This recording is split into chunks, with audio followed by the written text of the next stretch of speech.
Hi, Jeremy. Thank you so much for introducing me to Jackson. I thought that was brilliant. And 5 days old, wow. And he slept, pretty much the whole time. He moves a little there towards the end. I thought he was going to wake up, but that was pretty nice. So you guys were co-authoring to get your reflection video in. I like the example. Use the example of ISS, the chill out program for 15 minutes, no punishment, and it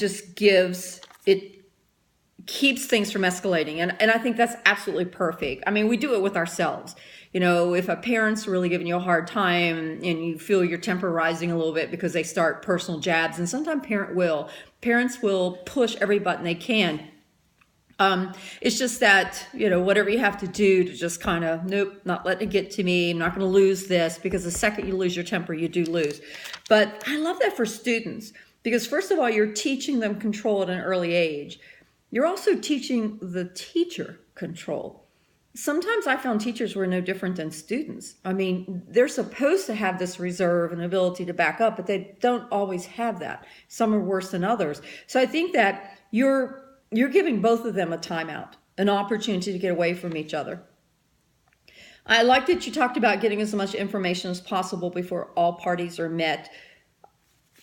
People do that differently. I think you can do it that way. I've also been aware that's equally successful is just letting both parties vent and then taking that information and then start going on a fact-finding mission.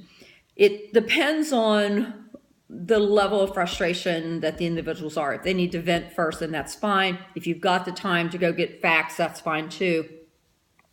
You do want to get as much information as possible. And I've also found that a really good technique, the coaching technique, it's Socrates dialect of inquiry. I think it's what it's officially called. And then it became coaching. But in coaching with a coach and a coachee, the coach just asks questions. And so sometimes when I had a parent in the office, I may just say, what is it that's really bothering you? What did you see? What do you think happened? If you had to isolate two facts from this, what would they be? How do you feel about this? And what happens is the parent starts becoming you, in a sense. Like, you teach that parent strategies, just like the timeout, the chill out program. You also start teaching the parent that. And I'm sure you already do this because you're in the position, and I'm speaking to the choir, but there's so many ways of handling it. And I've also found that every parent's different. So the more you have in your toolbox to pull from, the better you get at this, the more comfortable you get, because it is all about having strategies in place. It's the same thing when you start your car up every morning and drive down the road. You know exactly, pretty much step by step, how it's going to go. And as administrators, you just get that comfortable dealing with irate parents and dealing with situations. I wrote down that you commented the parent was more upset over missing the game. And that's another great example that when you start asking those questions in the coaching technique, when they get to the point that they're going to have to admit that they're being immature or their priorities are out of sorts, they'll stop.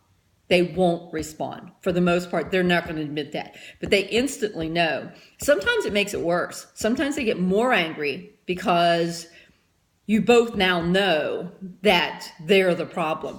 So again, it's tippy-toe around that with gentle gloves, trying to make sure that you don't make the situation worse. Great journal, and thank you for introducing me to your son. Give Jackson some hugs and kisses. Take care, Jeremy.